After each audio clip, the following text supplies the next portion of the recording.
la liquidité interne et la liquidité externe. Dans cette vidéo, on va tout d'abord donner une définition de ce qu'est la liquidité interne et externe. Ensuite, on verra le point de vue institutionnel de ce concept. Puis on abordera le point de vue algorithmique et son lien avec l'IPDA ainsi que son impact sur le marché. Et puis on verra, pour finir, à quoi cela ressemble et comment l'utiliser. D'abord, les taurus, il faut bien comprendre que la liquidité externe, dans un premier temps, elle désigne la liquidité qui se situe à l'extérieur de notre structure de prix ou de price range actuelle. Et en fait, ça correspond donc au high ou au low de notre structure. Et d'ailleurs, à tous les high ou low à l'extérieur de celle-ci. D'accord? À l'extérieur donc de notre zone de structure. Et en fait, la liquidité externe, ça correspond au buy side ou à la sell side equality. Et ça peut également être un high ou un low de session de trading tel que la session asiatique, la session de Londres, la session de New York, ou encore des plus hauts ou des plus bas du jour, de la semaine, du mois ou même de l'année précédente. Ok, donc ça va vraiment très très loin. Et la liquidité interne en revanche, ça désigne ça désigne la liquidité qui se trouve à l'intérieur de notre structure de prix ou à l'intérieur de notre price range actuel. Certains appellent la liquidité finalement interne, toute liquidité finalement accumulée à l'intérieur de la structure dans une time frame donnée, ce qui correspond en fait à des liquidités externes dans lower time frame, donc une zone de liquidity pool derrière un high ou un low de lower time frame formé en complexe pullback et que le prix vient de casser afin de récupérer la liquidité toujours à l'intérieur de la structure sur laquelle on trade. Comme vous pouvez le voir sur votre écran, nous avons notre low, nous avons notre high. Sur les points extrêmes, donc sur un low, sur un high, on a ce qu'on appelle de l'externe. C'est de la liquidité externe. Ensuite, à l'intérieur, tous les highs, les lows composés de liquidité, de liquidity pool, vont être de la liquidité interne que le marché va devoir venir saisir. Personnellement, je fais partie de l'autre école qui préfère considérer que la liquidité interne comme étant simplement une zone de prix présentant une particularité finalement au niveau du volume à l'intérieur de la structure actuelle. Donc ça peut être soit un déséquilibre ou une inefficience du volume, inefficiency, donc une zone de déséquilibre évidemment entre l'offre et la demande en interne finalement de notre structure. C'est ce qu'on appelle une imbalance ou une fair value gap ou une zone de liquidity void. Ou encore ça peut être finalement une zone de bloc de commande qui correspond à une zone à fort volume institutionnel.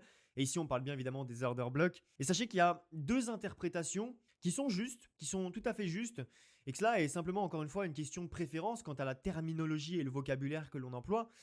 Mais ça ne change en rien la manière dont le marché fonctionne et cette petite subtilité qui n'impactera absolument pas votre trading, encore une fois. Maintenant, comme on l'a vu dans le précédent cours sur la buy side et la sell side liquidity, la liquidité externe permet aux institutions de trouver des contreparties nécessaires à leur position, qui correspondent en réalité aux ordres stop des retails sur les hauts et les bas de marché.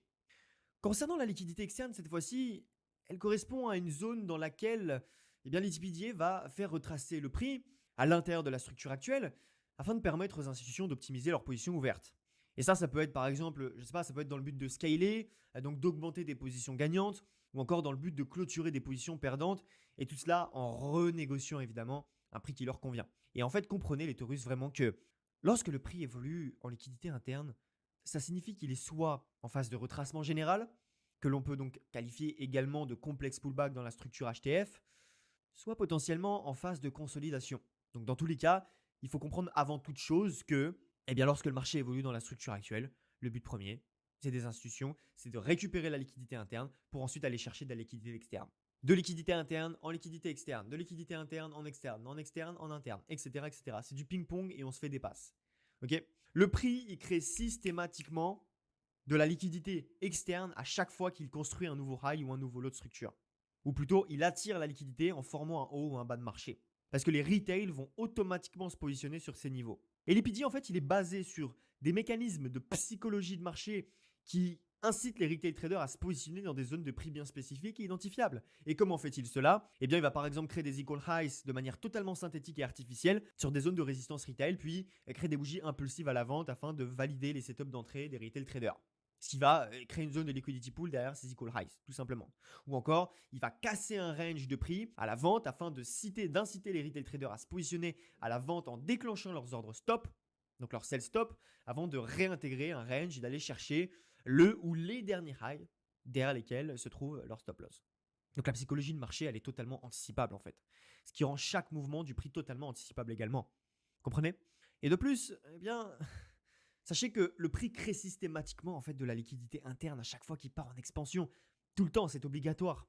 Par exemple, lorsque le prix sort d'une phase de consolidation et donc passe en phase d'expansion, le prix va retester une zone d'order block avant de repartir dans son mouvement initial.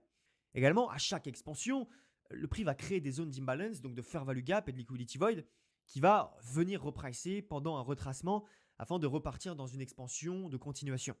De plus, le point le plus important concernant le principe de liquidité interne et le principe de liquidité externe également, c'est que l'IPDA va continuellement alterner son focus entre l'externe et l'interne, toujours. C'est-à-dire qu'au sein même d'une time frame donnée, le prix va sans cesse passer de liquidité interne en liquidité externe et inversement. Le prix il est programmé de la sorte. Il est programmé et donc ainsi c'est relativement facile, c'est relativement simple d'identifier et d'anticiper. Et notez-le, c'est très important.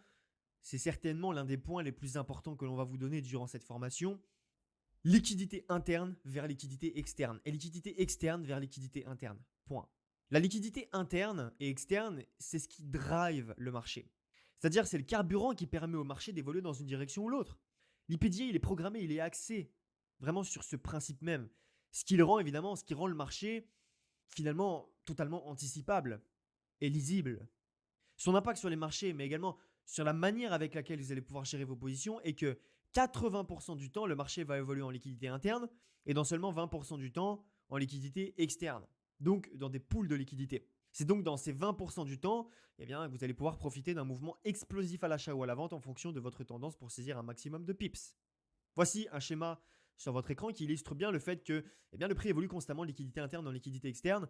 Et ça vous permet de mieux visualiser à quel point c'est important parce que cela va vous permettre d'anticiper potentiellement chaque mouvement du price action. Bon, ne vous en faites pas, évidemment par la suite on rentrera beaucoup plus en détail sur ce niveau-là avec des exemples beaucoup plus concrets dans la vidéo pratique. Maintenant, comment théoriquement utiliser ce concept? Eh bien, le prix étant délivré de manière algorithmique et mécanique, il est possible de lire et d'anticiper ses moindres mouvements. En fait, la règle que je vais vous donner, la règle que je vous ai donnée plus tôt est incroyablement efficace en ce qui concerne ce concept de liquidité interne et externe. Le prix évolue toujours et continuellement de liquidité interne en liquidité externe et inversement, et il alterne toujours entre les deux de manière perpétuelle, continuellement. De liquidité interne en liquidité externe, puis de liquidité externe en liquidité interne. Ce qui nous permet d'anticiper plus facilement le prochain mouvement à chaque fois que le prix atteint une zone clé. Et ça, c'est absolument un game changer lorsque vous comprenez réellement ce qui se passe. Et lorsque vous comprenez réellement ce principe et arrivez à l'intégrer dans votre trading. C'est un game changer. Voici un schéma un petit peu plus précis. Si vous êtes par exemple, disons en 1 heure, et que vous observez que le prix vient prendre une liquidité externe sur ce high, sur un high par exemple ici, comme vous le voyez sur votre écran, il va ensuite très probablement au moins retracer une zone de liquidité interne, telle qu'une fair value gap M15 par exemple, comme vous le voyez sur votre écran, avant de continuer à la hausse et donc d'effectuer un BOS en récupérant à nouveau la liquidité externe sur le nouveau high. Dans le cas contraire, ou alors toujours dans le même exemple, mais après avoir atteint un high, il peut très bien effectuer un reversal, puis revenir par exemple sur un breaker block en 15 minutes, baissier pour le coup, avant de revenir cibler la prochaine zone de liquidité externe, donc par exemple un low en 1 heure dans la nouvelle direction. Comme vous pouvez le voir sur votre écran, après un BMS, après le breaker block, etc. etc. Donc en maîtrisant ce principe extrêmement puissant, vous avez la possibilité d'anticiper le moindre mouvement du marché. Et ça peut devenir la base même de votre modèle de trading et de stratégie. Donc pour conclure cette vidéo, on a vu ensemble à quel point ce concept de liquidité interne et de liquidité externe est extrêmement important parce que comme vous le savez, tout est une question de liquidité sur le marché, c'est évident. Et dans la vidéo pratique, on va pouvoir travailler sur votre vision de ce concept et définir beaucoup plus en détail comment il prend place sur le marché. Maintenant, place au principe clé. Le prix évolue toujours et continuellement de liquidité interne en liquidité externe et inversement, de liquidité externe à la liquidité interne. C'était Gold. J'espère que cette vidéo vous aura aidé et on se retrouve tout de suite dans la partie pratique.